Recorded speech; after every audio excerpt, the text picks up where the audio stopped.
So I am the moderator. My name is Elizabeth Fernandez O'Brien, and I'm going to turn this over, except that one thing that we would like to do is to ask you to share your email if you'd like to be on our mailing list. We have activities coming up, and we would love to have you there. You will be seeing a couple of instruction screens at first. So if you'll check in with those, that would be great. And we will begin now. Okay, thank you, Elizabeth. I am Sharon Weisenbaum. I'm going to share my screen here and go full screen. And I just want to make sure that everybody can see this screen that says welcome. Is that visible to people now? Okay, good. And you are very welcome here. I'm excited about this presentation, and it really is the work of, it's a collaborative work between a lot of people, and I'm just the presenter. And it's work from people from Smart Solar Shutesbury and Smart Solar Western Mass, and Smart Solar Amherst. So it's a collaborative work of people from a variety of towns, especially Shutesbury and Amherst. Just saying, what's the plan? And this is the proposed clear cut of over 400 acres of forest on a mountain, which Shutesbury is, for large scale solar in Shutesbury and in Amherst. And this number of over 400 was calculated by adding up the acreage of the solar plant that's already built in Shutesbury and 6 proposed solar sites as delineated by Coles Amp, the developer and the landowner, by looking at their materials and what they said about how many acres these sites are. In this presentation, we'll go over each of the sites so you can know where they are relative to your home and your water supply. So what we're going to do tonight is, first, who are we at Smart Solar and what's our vision, why we're doing this, our concerns about the effect of clear cutting and forest fragmentation on the water and ecosystems, and hence on the climate, a brief history of how we helped put a lot of this land in conservation, and questions about how to ensure that it actually is conserved. Then we're going to locate the specific solar sites that have been laid out by Coles Amp with some of their unique features and potential vulnerabilities. We're going to be putting the Amherst and Shutesbury projects in a state, national, and world context. And then what we're doing as a group and how you can help if you feel so inclined. Okay, so our vision, Shutesbury and Amherst are beautiful towns and we love our homes. Forests are a huge part of what makes our towns safe. Our vision is to have climate health and climate resilience, and to actively do our part for this through conservation of energy, building community-owned solar and promoting other carbon-reducing technologies, and protecting forests because they are our only technology for a safe future. Our vision is to work with landowners as well as town and state governments to ensure the safety of our water, roads, wells, land, and climate.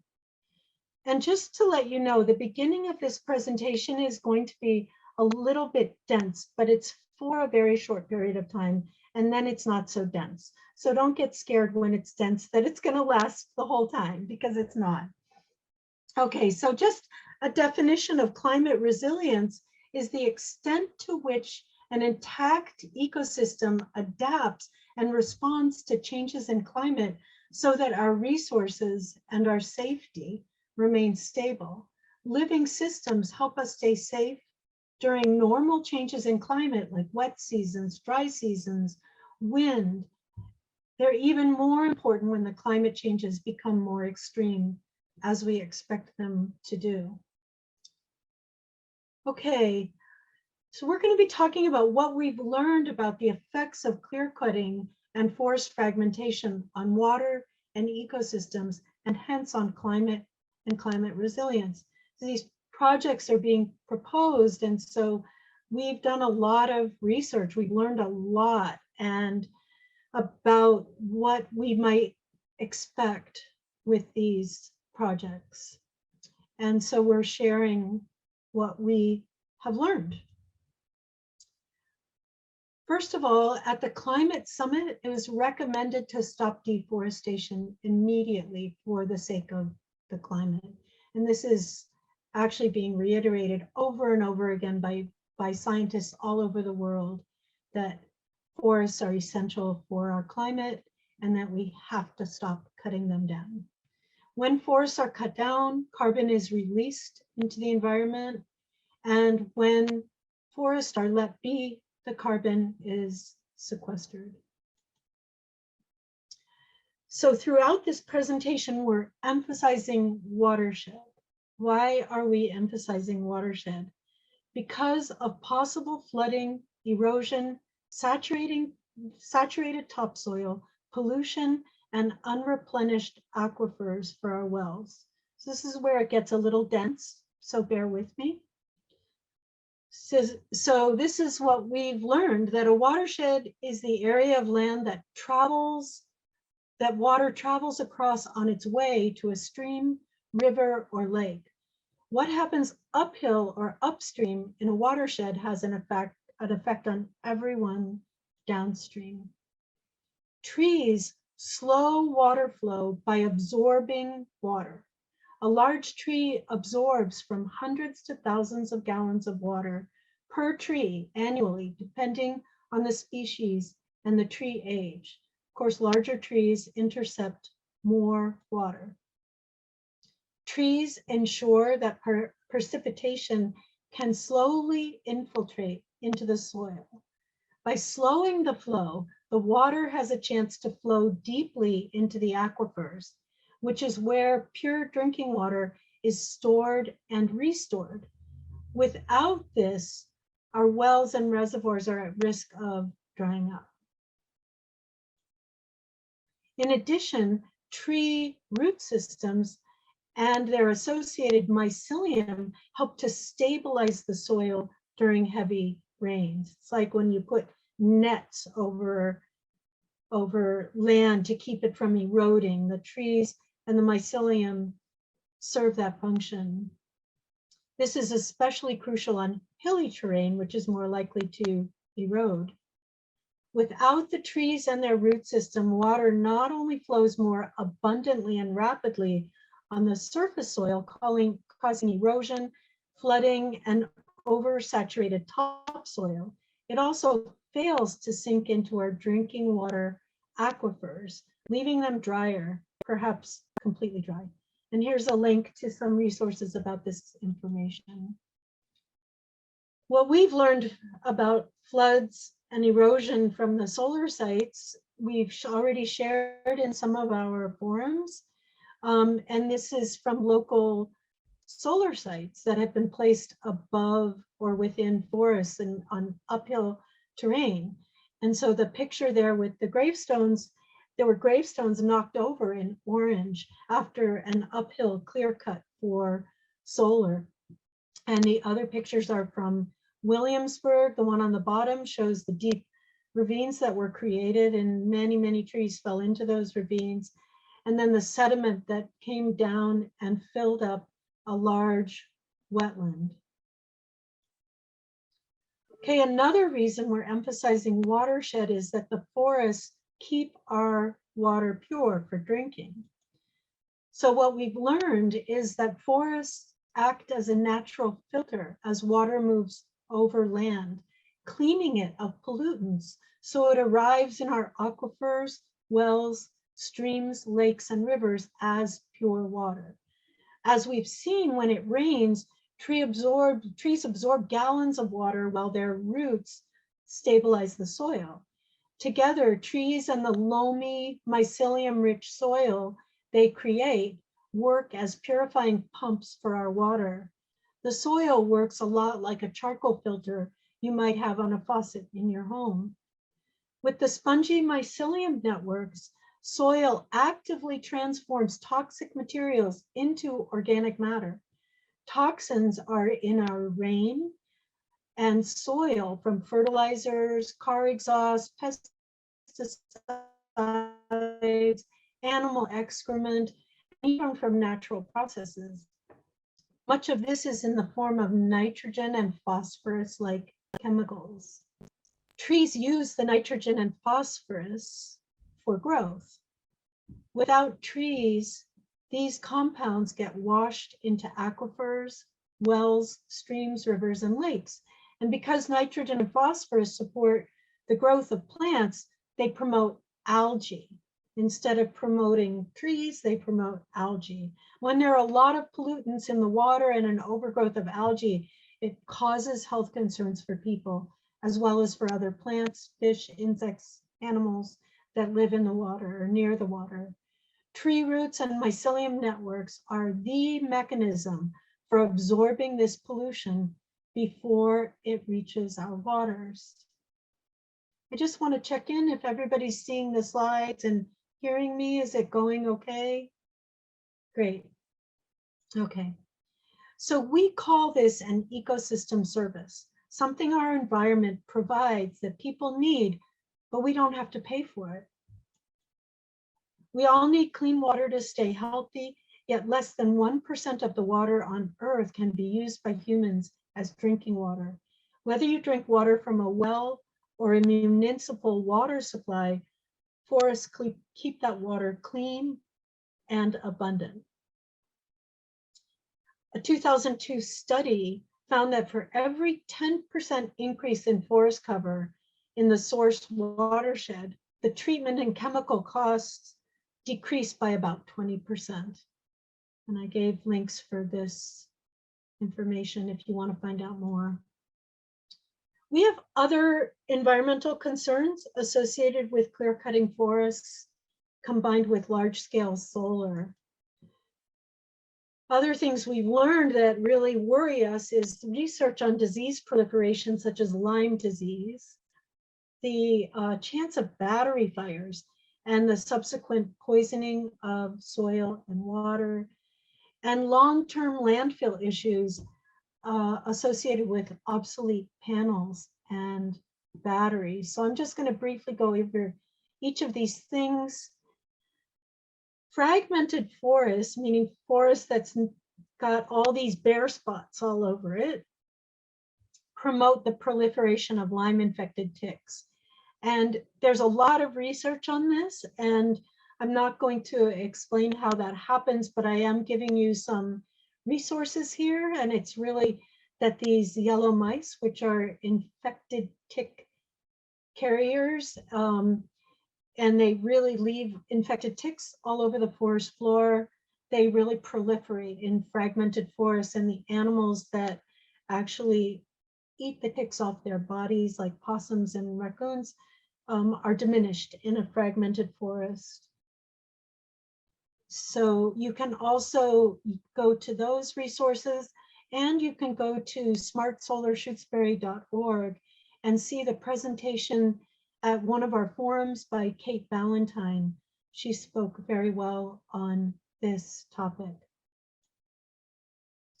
So battery fires. We've learned that the batteries for large-scale solar are notoriously vulnerable to catching fire.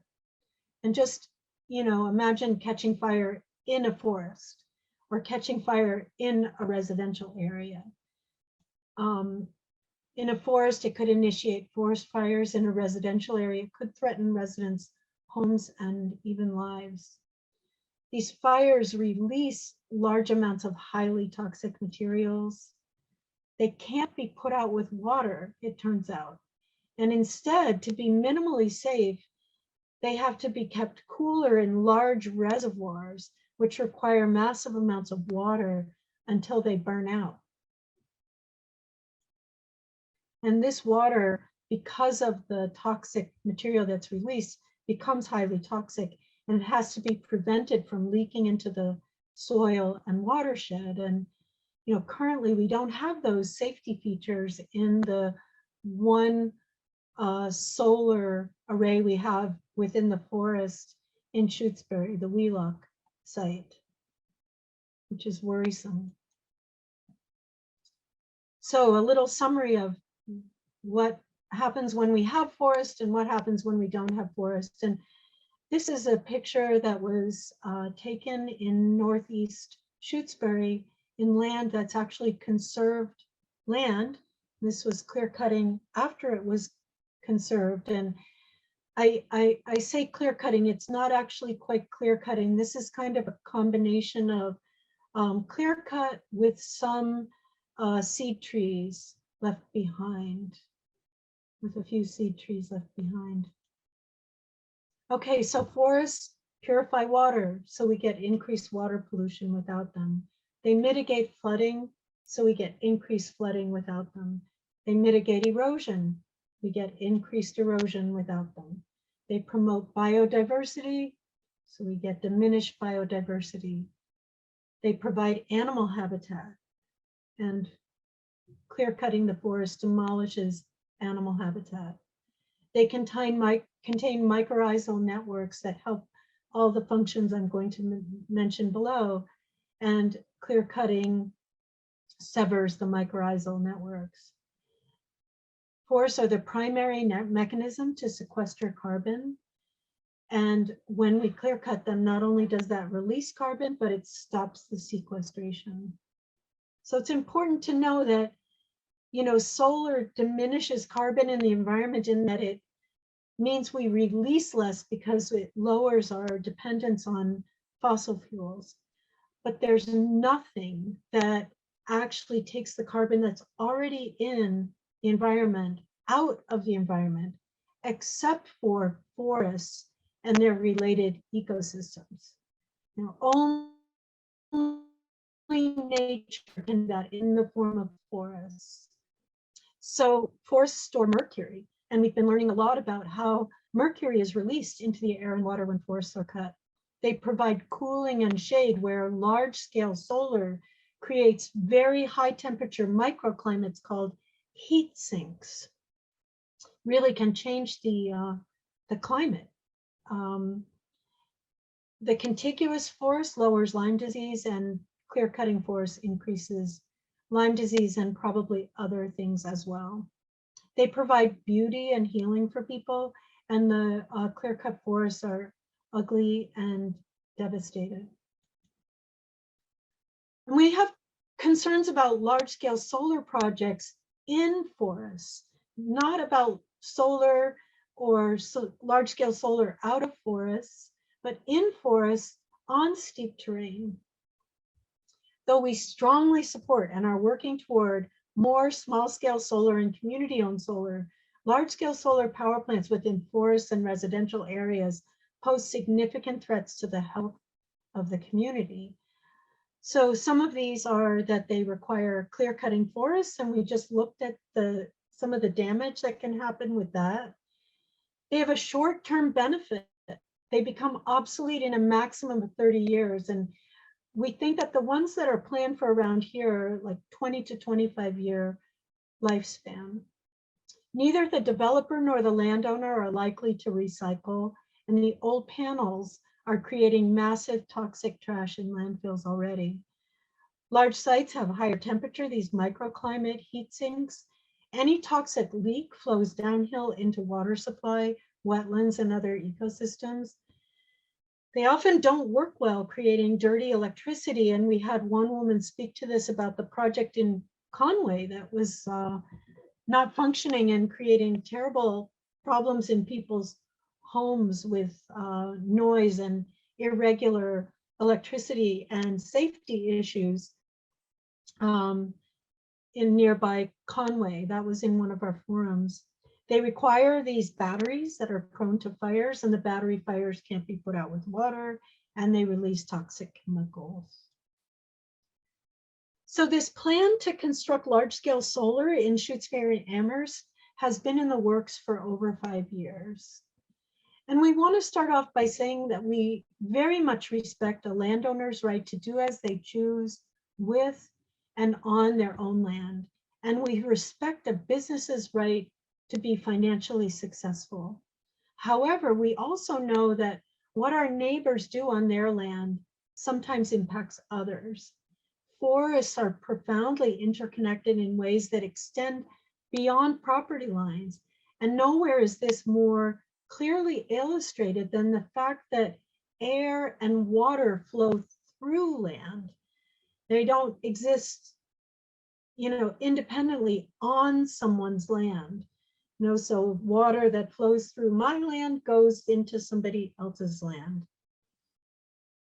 And the bylaws, the role of bylaws is to interface between the rights of private landowners with the health and the safety of the surrounding community, since what we do on our land doesn't always stay on our land. And so we have bylaws to help interface with that. And that basically we have a fundamental right to clean drinking water and to safety. So with our tax dollars, we help to fund, along with some donors, the placement of 5,500 acres into conservation in Leverett and Shutesbury. This was the Paul C. Jones Working Forest and the Walter C. Jones Working Forest. What we've learned is that before the forest was conserved, the forest was logged. After it was conserved, it's still being heavily logged, and that the owner retains the rights to log the forest. There are also about 400 plus acres of cutouts within and around the conserved forest to be clear cut for large-scale solar. Forest within the conserved area is more at risk due to clear cut for large-scale solar. In other words, these areas that will be clear cut for this large-scale solar that are on a steep slope, the forest downhill from those sites is much more at risk since this was conserved. The landowner had development rights on the forest, and now, aside from the cutouts for solar development, the conserved forest cannot be developed. And the landowner, before it was conserved, could put up no trespass warnings. And now that it's been conserved, that forest stays free for everyone to enter. So where are these conserved areas? This is the Paul C. Jones Working Forest, and maybe you can get a little oriented here where Shutesbury Center is and Shutesbury Elementary School. And this blue square shows you where the Montague Carver site is that will be clear cut for solar if this goes through. This next blue one is where the one that's called Leverett Road West is. But we also learned that there are a number of sites that are currently or recently being heavily logged, that kind of combination of clear cut with some seed trees left as well. So you can see that there's a lot of logging going on. Some of it is within the conserved area, some of it is on the edge of the conserved area. So it's very important that we take some of these clear cuts in the context of there's already been a lot of clear cutting. And this is the Walter C. Jones parcel. We learned that all these sites in this parcel are within the Amherst drinking water watershed. So we're sort of looking at two different areas. One is further north, like north of Leverett Road, and then south of Leverett Road. And this is, the south is all in the Amherst drinking water watershed. There was a plan here that was the Baker Road plan, and this plan was dropped. Here's the Wheelock site that has already been built. This is the Pratt Corner East site. It's a 47-acre site. Pratt Corner West is a 40-acre site. Pratt Corner South is a 92.6-acre site. We also learned that there are a number of sites that are currently or very recently being heavily logged in here too. Notice on conserved land. So this is an overview of the conserved land with areas that are currently or have been recently heavily logged. We assume that the logging is following a standard procedure for cutting, but at the same time, some of the logging seems to be much like clear cutting to us, very heavy, and we have concerns about adding more clear cuts to what's already been done. This is a Google Earth map looking down at the area in Cushman between Henry Street and Flat Hills Road soon after it was logged. This is on the left what it looked like before it was logged and then after. And these pictures were taken this month. Sorry, it says 2021. It should say 2022 because it was taken just a couple weeks ago.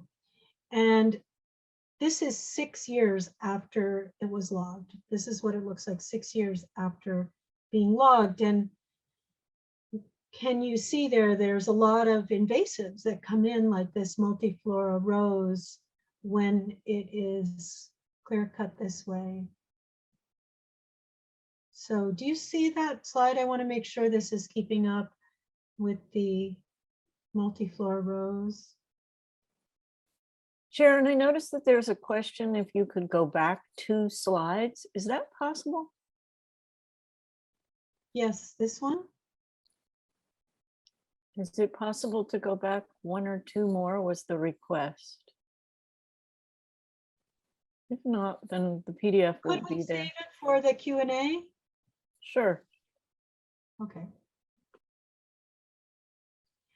But the slides are keeping up with my talk. Okay. So this is an area that was recently logged. Again, this was taken just a couple of weeks ago.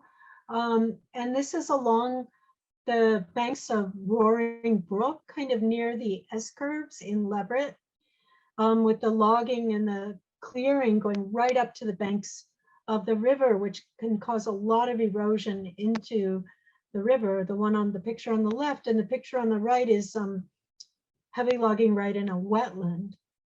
And I put a little map of the GIS map. Sorry, we see invasive multiflora rose. Okay, it hasn't loaded yet. How about now? Yes, now we can see it. Okay. This is Roaring Brook and wetland. Yeah, and on the right, there's a wetland. You hopefully can see the water that's there. And here's the Massachusetts GIS map that shows this is where this photo was taken, like right in the this wetland, designated wetland area. And this is, can you see this picture of Sand Hill Road and Pratt Corner Road? Not yet.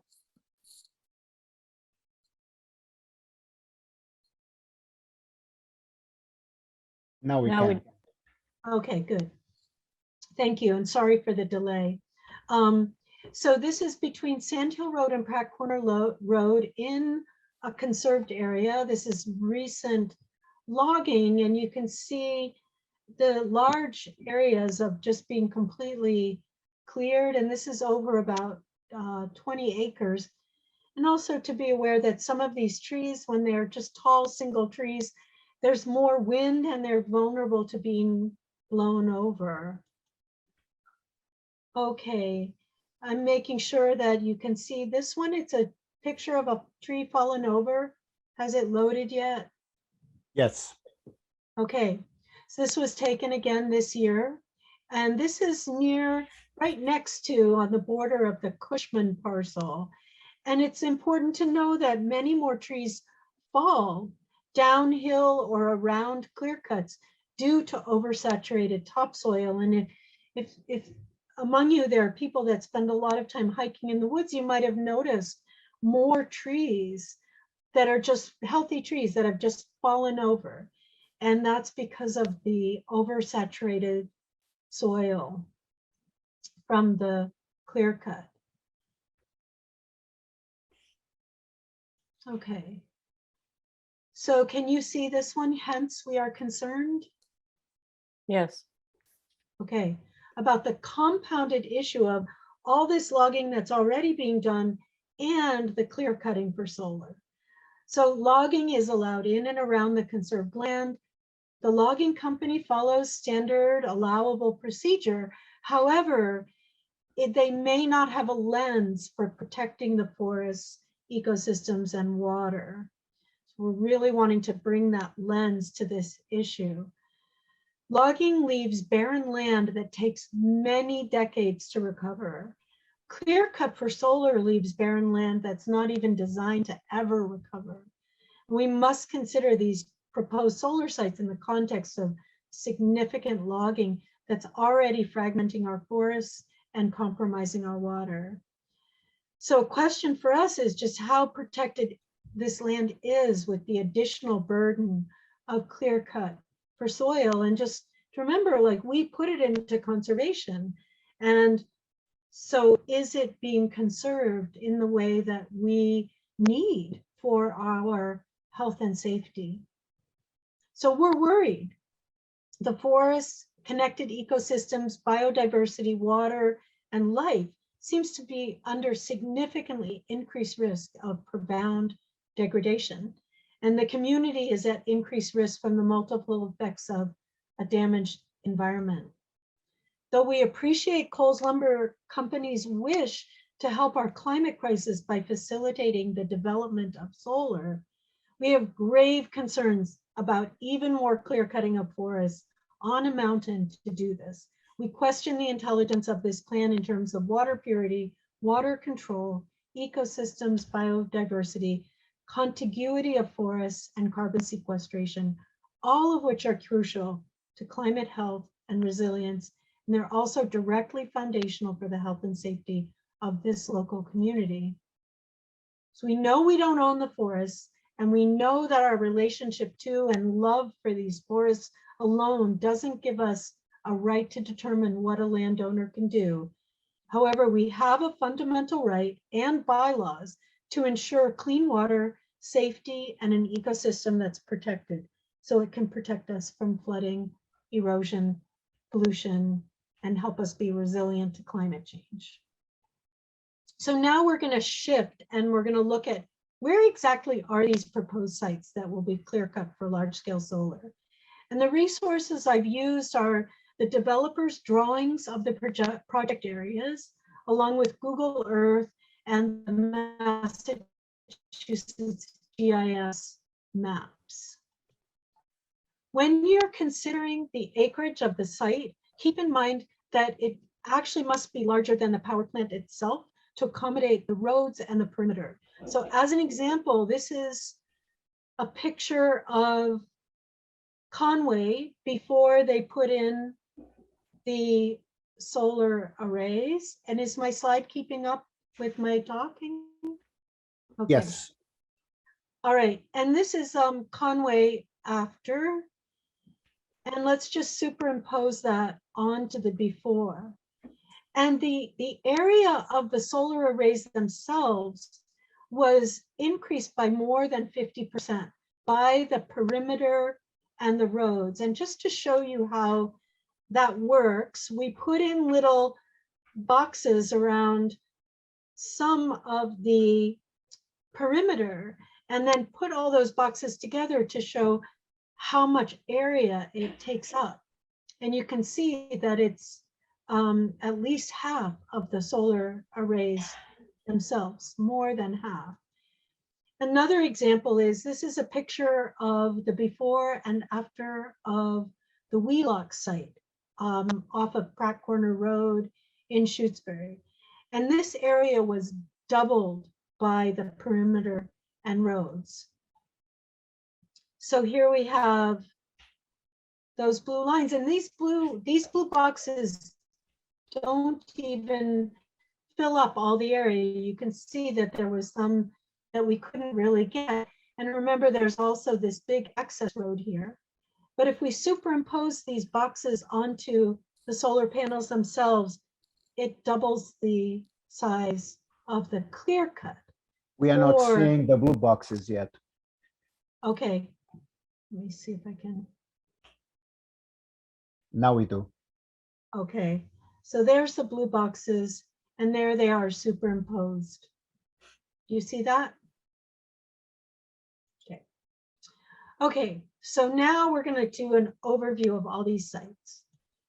So and this is in relation to elevation. This is Shutesbury Center, and it's 1,200 feet high, which is a bit higher than Mount Toby or Mount Tom.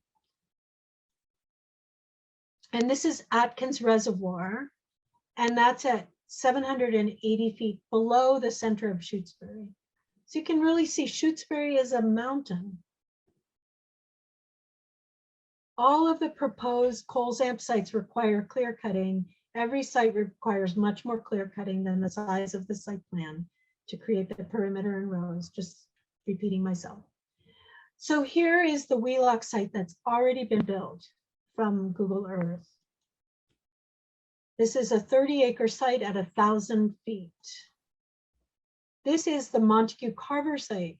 This is a 157-acre site at 1,230 feet in its center. This is the Leverett Road West site. It's 25 acres at 1,000 feet. This is Pratt Corner East, 47 site, abutting Wheelock. It's right next to Wheelock. Wheelock is 30, Pratt Corner East is 47. It's at 1,080 feet. And then these next ones are in the Amherst watershed, the drinking water watershed. This is the Pratt Corner West, a 40-acre site. This one has a 200-foot drop within that site itself, and it's 450 feet above Atkins in the watershed. Pratt Corner South is a 92.6-acre site. It has a 300-foot drop. It's a steep ridge within the site, starting at 850 feet, and it's 400 feet above Atkins Reservoir in the watershed. And then we have the Amherst 45-acre site, which is in a densely residential zone, zoned residential, flowing into Amethyst Brook and into wetlands. Okay, this is the basic direction of water flow of these sites, going down, down, down the hill. So we get an overview of what's being planned. And here we want to consider them in the context of all of these sites that are already being heavily logged.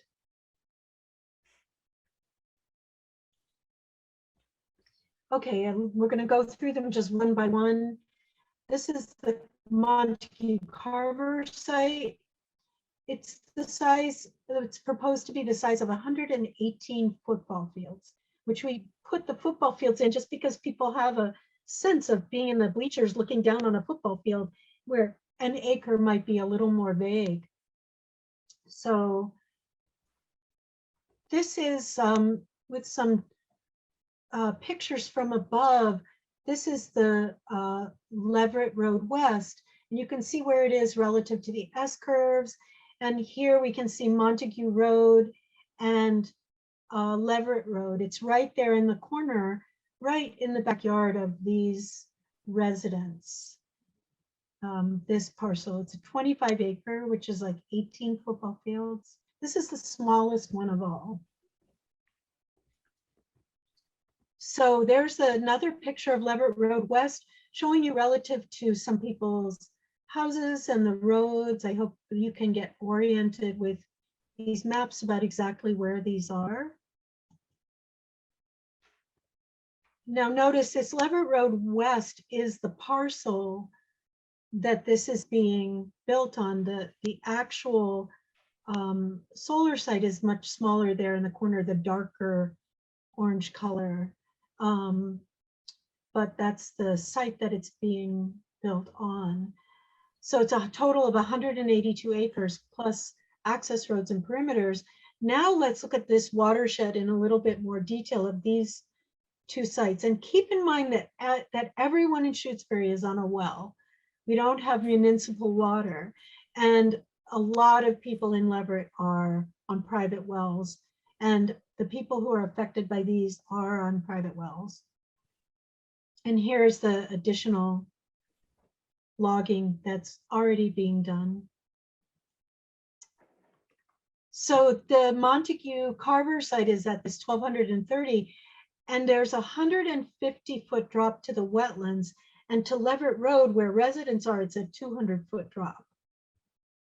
So very steep water, you know, and that's why we went over the watershed, to just think this water is going to now rush down and maybe not sink into the aquifers and possibly damage these wetlands. Now here's from Google Earth, this is the south side of Montague Carver. And what's interesting is that this photo from Google Earth was taken right at the time of year when the trees in the wetlands were changing. They changed first, and the surrounding forest has not changed yet. So it's really quite easy to see where the wetlands are. And so we can see that this is flowing downhill, and we can see all these residents. This is affecting their wells as well as this wetland. And here's a Mass GIS map, and I think it's really cool how you can see these same two little bodies of water down here, and the shape of the wetland is how you can see it with the color of the trees. Okay, now here's on the northeast side of the Montague Carver. You can see some of these, you know, heavily logged areas that are already there. And the water from here goes down to these residents on Montague Road and then continues downhill. And on this north side, it goes into Dudley Pond, and Dudley Pond flows into the Sawmill River. That's the river that goes by the Montague Book Mill. So a lot of this water flows from both of these sites, flows right downhill to all the residents on Leverett Road and also number 6 Road. Okay, so that's the ones that are north of Leverett Road. And now we're looking at the ones that are south of Leverett Road that are all in the Amherst Drinking Water watershed. This is a GIS map showing the watershed. And this is where the Wheelock, Pratt Corner East, Pratt Corner West, and Pratt Corner South are. So here are where they're located. This shows the water supply protection overlay district.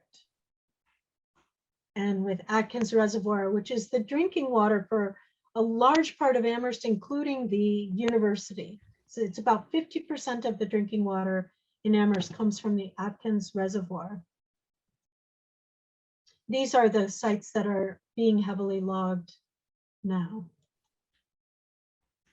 And here are these sites with their exact shapes. And here's the logging areas. Okay, also note that these sites in the watershed, that this watershed serves the wells for all these people. They're all on wells. January Hills Road, Flat Hills Road, Overlook High Point Drive area, Lower Pratt Corner Road, and Shutesbury Road. So going over these sites one by one, this is the Wheelock site.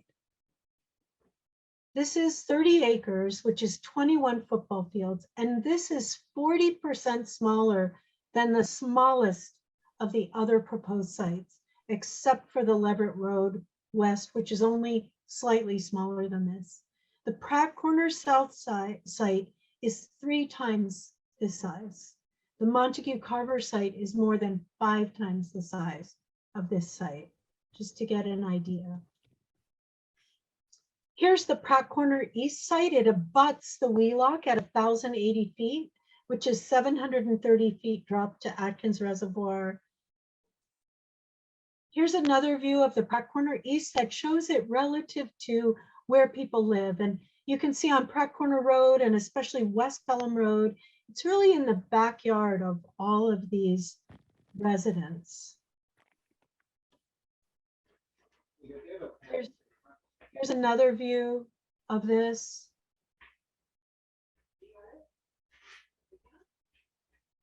And showing before and after Pratt Corner East.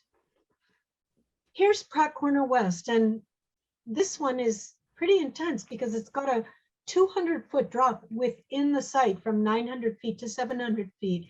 And you can see here the overlay of the Nurse Brook, which flows into Dean Brook. And this is the water flowing into Atkins Reservoir. So it drops right into this brook, which goes into the Atkins Reservoir, which seems really worrisome to us. This site is a 460-foot drop to the reservoir. And here's from the developer, the drawings of this site. And here, looking across the reservoir from January Hills Road, the clear cut is behind this hill on a bigger hill. They're called the January Hills. And so the Pratt Corner West project is up there. So the Pratt Corner South is one that we really don't understand. It's 70 football field and at 92.6 acres. And it's 860 foot elevation that drops 310 feet within the site. On both sides, it's a ridge. You can see the topographic lines here that show that it's a ridge. We'll see another one that shows that more clearly. We can see that it just drops on the north side, and on the east side, it drops right into the Dean Brook, which flows right into the reservoir. And we don't really understand it because there's no southern exposure here. It's got really steep eastern exposure, a lot of northern exposure, and some western exposure. But there it is, that proposal. Here's a picture of it with a topographical map. This is from the developer. And I did a little close-up of this so you could really see the topographical lines and how incredibly steep it is. If you've hiked back there, this is Poverty Mountain. Like, it's hard to even go up there without getting out of breath, you know, and especially on the east side, it's like a cliff, really. Okay, so this is looking east over Poverty Mountain, where this is over the ridge. You can get an idea of how steep it is. And the east side, looking to the east, this west side isn't the steepest side. This is looking northwest, where we get an eye of Atkins Reservoir from the ridge. Are these loading okay?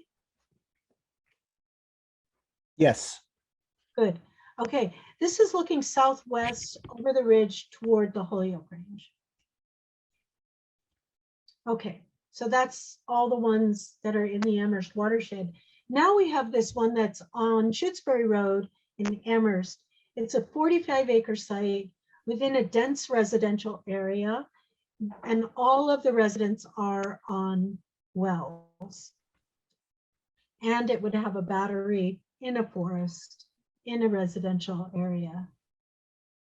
So just looking at the topography, this is the site, and you can see just where it is, beautiful forest, and it's a 180-foot drop from this site into these wetlands along Northeast Street, into the Adams Brook and Heatherstone Brook that flow into the Fort River. The Pratt Corner site flows this direction also on its west side, which is a 650-foot drop in elevation into these same wetlands. So a summary of these sites. These proposed sites are at a 1,230-foot high mountain whose forests control and purify the water that flows down towards our community. These sites, if they're built along with the current heavy logging, fragment and virtually destroy a precious, contiguous, and protective forest. This could put our community at risk of toxic water, drier wells, flooding, erosion, and other risks. And it will diminish biodiversity and climate resilience. Now we're going to put this in a context of what else is going on in the state and country and all over the world. So what does this mean for the climate and for our planet's resilience? We've learned that these projects are not isolated and are part of a much larger issue that many communities have concerns about. Fragmented forests warn of ecological collapse. Humans have already felled or razed about half of the world's forest. Much that remains has been fragmented into smaller pieces. Research published in Science Today shows that when forests become fragmented, native mammals rapidly disappear, adding to the evidence that deforestation has a devastating effect on biodiversity, as well we've seen, as well as other things. So these are just some pictures from California showing how much fragmentation of forests, and this is going on all over the country. Currently in Massachusetts, about 4,000 acres have been clear cut for industrial solar. And what we did here is put in as if each of these dots is about a 50-acre site. This is what 4,000 acres would look like. However, there's a state plan to clear cut 158,000 more acres for solar. So this doesn't even actually come close to what that would look like. This is 5% of all the forest in Massachusetts. This is happening all over the country and in other countries. Here's a little magnification box of our area. So we can see that we're just looking at an issue that so many other communities are looking at. So it's only a small part of what we consider a huge ecological mistake. This is a slide for your reference. I won't go over it at all, but it just says this is what was happening in 2019 with large-scale solar projects in New Hampshire. So we hope that this has been helpful to you as we try to figure this out together. We hope to make thoughtful choices about our future. And if you share our concerns, we could really use your help. So I'm going to just go over some ways that you could possibly help. You could get a yard sign. And just to remind you that the PDF, and there's another document there with just all the ways you can help, and this information is all there for you. Here's where you can get a yard sign, and you could donate. They cost us $10 each. We are having a walk. We're going to walk along a route that goes by every single site, which is from Montague Carver, so on Montague Road down, walking all the way down Pratt Corner Road, which becomes Shutesbury Road, and we will end in Amherst Center with a rally with some great speakers, and we would love for you to join us on this walk to bring awareness about how scared we are about our safety. And so here's a link to register, and that is also in the form that we gave you. You could donate to help us with our fees for lawyer fees and hydrologist fees and all the yard signs. And here's a link for that. You could support community-owned solar. You could join Co-op Power. This is just a picture from one of their projects. You can write to your town and state officials. We gave you a link for where you can find out where their addresses are. And also you could share your concerns with the landowner. You could cut down on your energy uses, because conservation is the one thing we can do now to improve our environment. You could stay informed and bookmark our websites and talk to your neighbors about this. When I talk to people, I find that many people don't even know this is going on or what a serious concern it is, you know, especially in Amherst, that the Amherst drinking water depends on this watershed staying intact. So thank you for the love of forests, water, and life. So that's the end of our presentation. And now I'm going to hand this over to Carlos, who has some summarizing words for you. Hi, everybody. Thank you, Sharon. This was such a wonderful presentation, very informative. I would just like to add a few points. And one is that we have been focusing on carbon and water. And but I also want to note that we are learning about mercury. Recent research done in the Harvard forest in Petersham shows that eastern forests sequester 3 times more mercury than it was previously thought. And so we are also learning about as much as we can about the release of mercury when forests are clear cut. One thing that the research seems to show is that when you do clear cut for solar and absolutely clean the forest of everything, the data seems to show that much more mercury is released in that clear cut. So we actually invite everybody present to do your own research about mercury and the release of mercury from clear cut forests. The other thing to summarize is that it is clear that, of course, landowner has rights to their property and to draw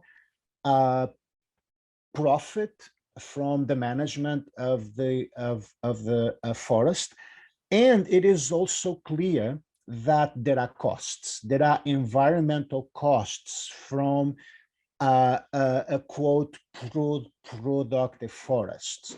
And the costs are borne by the community in terms of the quality of water, the quality of the air, and diminished resilience. And finally, I would like to note a couple of things. You probably thought that when we started to do this forum that we were just focusing on mercury, that we're focusing on carbon and putting too much emphasis on the on forests. But I would like to share my screen. This is becoming not just something that we talk about, but it's becoming a scientific, an urgency that is supported by scientific data. The last report of the Intergovernmental Panel for Climate Change show that we not only need to cut out emissions, but we also have to remove carbon from the atmosphere. Just limiting or diminishing emissions will not do. And so it's also noted that forests and plants are the best mechanism that we have to draw the carbon that we need to draw out of the forests, out of the air. Also to drive this point home about the importance of this, recently President Biden is about to sign an executive order to protect old growth forests in federal lands. Old growth forests, the meaning of old growth forests is not agreed upon. And so there's some foresters that think that old growth forests are forests what can be as young as 25 years old. And so to read from this, and that will be my last comment here, one senior administration said that American forests are among our most important climate solutions. They absorb more than 10% of US annual greenhouse gas emissions while providing a plethora of additional benefits for wildlife, flood control, and clean water and clean air. This is, we are facing, I think, a gap here in terms of what's needed and the awareness of the issue. And so please be informed and speak with your neighbors. I am done. Thank you, Carlos. Thank you so much.